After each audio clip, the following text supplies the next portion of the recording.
Welcome to our channel. నేను మీ journalist విప్లవశ్రీ. ఈ మధ్యకాలంలో కోర్టులు ఎట్లాంటి తీర్పులు ఇస్తున్నాయో అర్థం అవ్వట్లేదు. సరే, తీర్పుల గురించి కొంచెం పక్కన పెడితే జస్టిస్లు అంటే అదే జడ్జులు, న్యాయమూర్తులు తీర్పిస్తున్న సమయంలో కానీ, కేసు మీద జరుగుతున్నటువంటి ఆ వాదనల సమయంలో కానీ వాళ్ళు మాట్లాడుతున్న వ్యాఖ్యలు చాలా అంటే ఆశ్చర్యకరంగా ఉంటున్నాయి. అసలు అట్లాంటి వ్యాఖ్యల్ని విన్న తర్వాత మనం ఎట్లా రెస్పాండ్ అవ్వాలి అన్నది కూడా అర్థం చేసుకోలేనంత పరిస్థితిలో ఎందుకుంటున్నాయి. అసలు ఏమైంది భారతదేశంలో ఉన్నటువంటి కోర్టుల యొక్క జడ్జిలకి? పెద్ద ప్రశ్న. ఇది చాలా సీరియస్ అంశం, నిజానికి నవ్వుకోవాల్సిన అంశం కాదు ఇది. రీసెంట్గా కూడా పూణే కోర్టుకి సంబంధించిన జడ్జి మంగళసూత్రము బొట్టు అనేటటువంటి విషయంలో ఒక వ్యాఖ్య చేసి కాంట్రవర్సీలో నిలబడ్డాడు వార్తల్లో. అసలు నాకు అర్థం కాని విషయం ఏంటంటే, మన కోర్టుల్లోని న్యాయమూర్తులకు ఇట్లాంటి కాంట్రవర్షియల్ వ్యాఖ్యలు బయటకి వదిలి వార్తల్లో నిలబడాలి, సెన్సేషన్ అవ్వాలి అనే కోరికగానే ఏమైనా ఉందా సడన్గా అని అనిపిస్తుంది నాకు. ఈ వార్త చూడండి, ఎంత నిస్సిగ్గుగా మాట్లాడుంటారు ఆ జడ్జి అక్కడ. కామాపేక్ష లేని పెదాల స్పర్శను ఫోక్సో నేరంగా పరిగణించలేమంట. ఇప్పుడు రోడ్డు మీద సాధారణంగా రోడ్డు మీద ఎవరైనా వ్యక్తి పోతూ ఉంటారు. ఆ వ్యక్తి ఒక అమ్మాయిని ర్యాండమ్గా పోయి ముద్దు పెట్టుకొని, లేదు లేదు సారీ నాకు ఎట్లాంటి దురుద్దేశము లేదు, నేను జస్ట్ నిన్ను ముద్దు పెట్టుకున్నా అంతే అంటే సరిపోతుందా? ఇంకా దాని మీద కేసు నమోదు చేయాల్సిన అవసరం లేదా? దీనికి ఎగ్జాంపుల్గా నేను ఒక రియల్ లైఫ్ ఇన్సిడెంట్ని చెప్తా. సరిగ్గా కొన్ని సంవత్సరాల క్రితం నా ఫ్రెండ్, నా బెస్ట్ ఫ్రెండ్ ఒక అమ్మాయి రోడ్డు మీద స్కూల్ నుంచి వెళ్తున్నప్పుడు, 10th క్లాస్లో ఉన్నప్పుడు స్కూల్ నుంచి వెళ్తున్నప్పుడు వెనక నుంచి ఒక అబ్బాయి వచ్చి వాటేసుకుని ఒక 2 నిమిషాలు ఆమెను ఉక్కిరి బిక్కిరి చేసినాడు. ఆమెకి ఏం అర్థం కావట్లేదు, ఆమె ఏడుస్తుంది, ఇవన్నీ కొడుతుంది. రోడ్డు మీద ఎవరు లేకపోవడంతో వాడు అడ్వాంటేజ్ తీసేసుకున్నాడు. వాడు ఎవరో తెలియదు. మళ్ళీ విదిన్ ఫ్యాక్షన్ ఆఫ్ సెకండ్స్ అసలు ఆ అమ్మాయికి ఏం జరుగుతుందో కూడా తెలియకుండా వాడంతా చేసి వెళ్ళిపోయాడు, హగ్ చేసుకొని వెళ్ళిపోయాడు. ఆ అమ్మాయి లిటరల్గా ఈ రోజుకి కూడా ఆ ఇన్సిడెంట్ గుర్తొస్తే ఏడుస్తుంది. ఎందుకంటే ఆమె కావాలనుకోలేదు. ఆమెకి అసలు ఏ విషయంలో కూడా, ఏ పరంగా కూడా ఈ విషయంలో ఆమె బాధ్యురాలు కాదు. కానీ ఆ అమ్మాయి జీవితంలో ఇది ఒక బ్యాడ్ ఇన్సిడెంట్. ఎప్పుడు గుర్తొచ్చినా కూడా అమ్మాయి డిప్రెస్ అయిపోవడము, ఎవరిని నమ్మకపోవడము చేస్తుంది ఈ రోజుకి కూడా.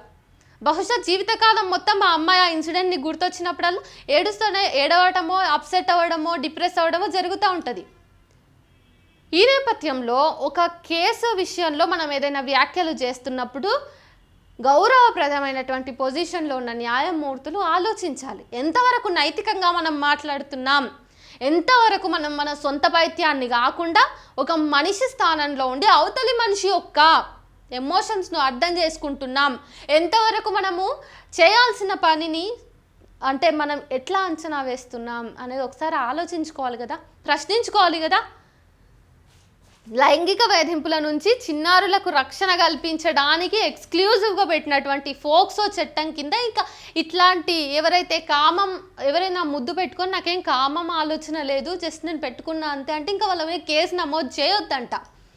మీరే చెప్పండి. అసలు నిజంగా మనం ఇట్లాంటి తీర్పులే ఇవ్వాలనుకుంటున్నప్పుడు మరి అట్లాంటప్పుడు స్కూళ్ళలోను, కాలేజీల్లోనూ గుడ్ టచ్, బ్యాడ్ టచ్ అని చెప్పడం ఎందుకు? చిన్నప్పుడే పిల్లలకి, ఆడపిల్లలకి లేదు, వాళ్ళు వచ్చి ర్యాండమ్గా ఎవరైనా వస్తే ఏదైనా ఇస్తే తీసుకోకూడదు, వాళ్ళు ఏదైనా ఇలాంటి చోట్లలో తాకితే తాకొద్దు, వెంటనే నువ్వు వచ్చి మాకు చెప్పాలి, ఇది బ్యాడ్ టచ్ అని చెప్పేసి పిల్లలకి అవేర్నెస్ ఇవ్వడం ఎందుకు? ఒక పక్క మనమే అంటాం పిల్లలకి గుడ్ టచ్, బ్యాడ్ టచ్ గురించి అవేర్నెస్ క్రియేట్ చేయాలి, ప్రతి స్కూల్లో కూడా వీటి మీద స్పెషల్ ప్రోగ్రామ్స్ని కండక్ట్ చేసి పిల్లలకి నాలెడ్జ్ ఇవ్వాలి అని చెప్పేసి మనమే అంటాం.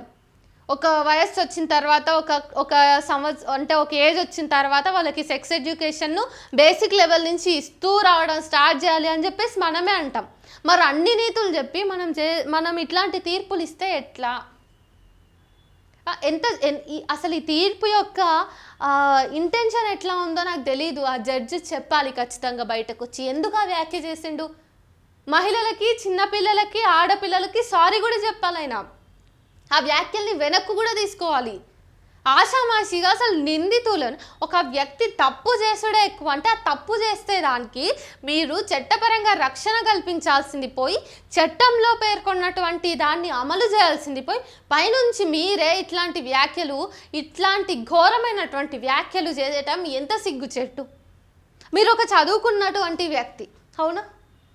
మరి ఒక ర్యాండమ్ మనిషి ఒక చిన్న పిల్లని ముద్దు పెట్టుకోవడం అనేది క్రైమ్ కాదా అమ్మాయికి నచ్చినప్పుడు? ఏం జరుగుతోంది అసలు మన భారతదేశపు న్యాయ వ్యవస్థలో అన్నది క్రాస్ చెక్ చేసుకోవాలి. ఢిల్లీ మహిళా కమిషన్ అనేది ఒకటి ఉంటే ఖచ్చితంగా ఈ విషయంలో ఇట్లాంటి తీవ్రమైనటువంటి వ్యాఖ్యలు చేసినటువంటి న్యాయమూర్తి ఎవరైతే ఉన్నారో స్వర్ణకాంత శర్మ అని వాళ్ళ మీద చర్యలు తీసుకోవాలి. వాళ్ళ ఎక్స్ప్లెనేషన్ని బయటకి చెప్పేలాగా చర్యలు తీసుకోవాలి అక్కడ ఉన్నటువంటి బీజేపీ ప్రభుత్వం. లేకపోతే చిన్నారుల పైన ఇట్లాంటి వ్యాఖ్యలు చేస్తున్నటువంటి తీర్పులు వస్తే ఖచ్చితంగా మున్ముందు మన సమాజంలో రేప్స్ కూడా నార్మలైజ్ అవుతాయేమో. ఆల్రెడీ రేప్ కల్చర్ అనేది చాలా అభివృద్ధి చెందిన దేశం మనది.